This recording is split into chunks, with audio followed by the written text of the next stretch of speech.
નમસ્કાર મિત્રો, સ્વાગત છે તમારું અમારી યુટ્યુબ ચેનલ સરકારી સહાયમાં। મિત્રો, આજના વિડીયોમાં ગુજરાત સરકારનું જે ખેતીવાડી વિભાગ છે તો તેમની ખેડૂતો માટે એવી અગત્યની યોજના વિશે વાત કરીશું કે જે યોજના અંતર્ગત કપાસના પાક માટે સહાય છે તે આપવામાં આવી છે।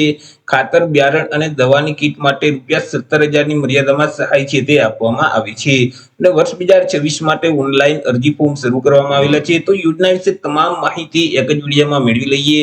તે પહેલા વિડીયો ગમે તો લાઈક અને શેર કરી દેજો, ચેનલમાં નવા હોય તો ચેનલને સબસ્ક્રાઇબ કરી દેજો। તો ચાલો મિત્રો, વિડીયોની શરૂઆત કરીએ। તો સૌથી પહેલા મિત્રો આપણે વાત કરી લેશું આજે કપાસના પાક માટે સહાય આપતી જે યોજના છે તે યોજનાનો મુખ્ય હેતુ શું છે। તો કે મિત્રો, ખેડૂતોને કપાસ જેવા તેલીબિયા પાકોના વાવેતર માટે બિયારણ, ખાતર તેમજ જે દવા છે તો તેમાં સહાય આપવા માટે ગુજરાત સરકારનું જે ખેતીવાડી વિભાગ છે તો તેના દ્વારા રાષ્ટ્રીય ખાદ્ય સુરક્ષા મિશન અંતર્ગત નિદર્શક ઘટક સહાય યોજના છે તે અમલમાં મૂકવામાં આવેલી છે કે જે યોજના અંતર્ગત બીટી કપાસના વાવેતર માટે ખેડૂતોને ખાતર, બિયારણ અને દવાની કીટ છે તે આપવામાં આવે છે।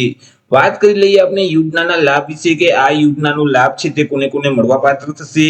તો કે યોજનાનો લાભ છે તે રાજ્યના કોઈ પણ વર્ગના ખેડૂત ખાતેદારોને મળવાપાત્ર થશે। પછી તે એસસી, એસટી, ઓબીસી, ઈડબ્લ્યુએસ કે સામાન્ય એટલે કે જનરલ રાજ્યના કોઈ પણ વર્ગના ખેડૂત ખાતેદાર આ યોજનાનો લાભ છે તે મેળવી શકે છે। એ મિત્રો, યોજના અંતર્ગત 1 હેક્ટરની મર્યાદામાં ખેડૂતોને સહાયનો લાભ છે તે આપવામાં આવશે। જો સંયુક્ત ખાતેદાર હશે તો તેવા કિસ્સામાં કોઈ પણ એક જ ખેડૂત ખાતેદાર આ યોજનાનો લાભ છે તે મેળવી શકશે અને તે ખાતેદારોએ અન્ય જે ખાતેદારો છે, ખેડૂતો છે તેમનું સંમતિ પત્રક છે તે આપવાનું રહેશે, તો જ આ યોજનાનો લાભ છે તે તેને મળવાપાત્ર થશે। જો કોઈ ખેડૂત પાસે એક કરતા વધારે ખાતા હશે તો તેવા કિસ્સામાં કોઈ પણ એક જ ખાતા માટે આ સહાય યોજનાનો લાભ છે તે મળવાપાત્ર થશે। વાત કરી લઈએ મળવાપાત્ર સહાય વિશે કે યોજના અંતર્ગત ખેડૂતોને કેટલી સહાય આપવામાં આવી છે। તો કે આ યોજના અંતર્ગત તમામ વર્ગના જે ખેડૂતો છે તે ખેડૂતોને ₹7,000 ની મર્યાદામાં કપાસના પાક માટે બિયારણ, ખાતર અને દવાની કીટ છે તે આપવામાં આવી છે।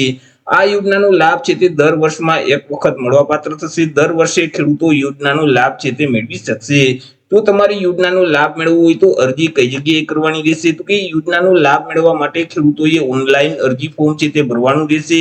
ઓનલાઈન અરજી ફોર્મ જે આઈ ખેડૂતનું પોર્ટલ છે એટલે કે iKhedoot.gujarat.gov.in નામની જે વેબસાઇટ છે તે વેબસાઇટ ઉપર જઈ તમારે ઓનલાઈન અરજી કરી દેવાની રહેશે।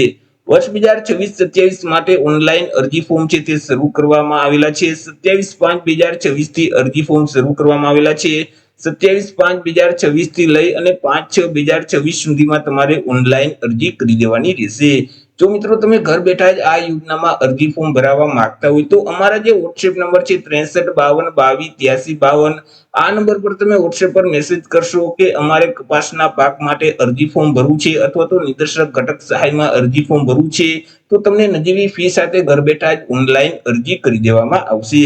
વાત કરી લઈએ ડોક્યુમેન્ટ વિશે તો કે મિત્રો, જ્યારે તમને આઈ ખેડૂતના પોર્ટલ ઉપર ડોક્યુમેન્ટ અપલોડ કરવાનું કહેવામાં આવે તો ત્યારે તમે જે ઓનલાઈન અરજી ફોર્મ ભરેલ છે તે ફોર્મની કોપી કાઢી અને તેમાં સહી કરી તમારે તે કોપી અપલોડ કરવાની રહેશે।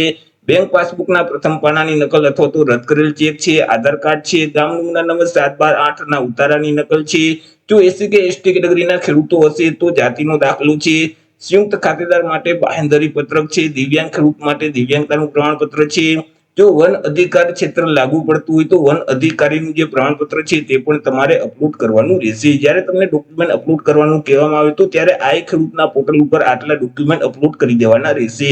તો આ રીતે મિત્રો અગત્યની યોજના કહી શકાય। ખેડૂતોએ કપાસ પાકનું જો વાવેતર કરવું હોય તો એ નિદર્શક ઘટક સહાય યોજના છે તે યોજના અંતર્ગત ₹7,000 ની મર્યાદામાં અહીં ખાતર, બિયારણ અને દવાની કીટ આપવામાં આવે છે।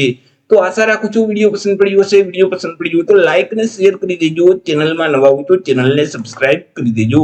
ફરી મળીશું એક નવા ટોપિક સાથે એક નવા જ વિડીયોમાં। ત્યાં સુધી જય હિન્દ, વંદે માતરમ।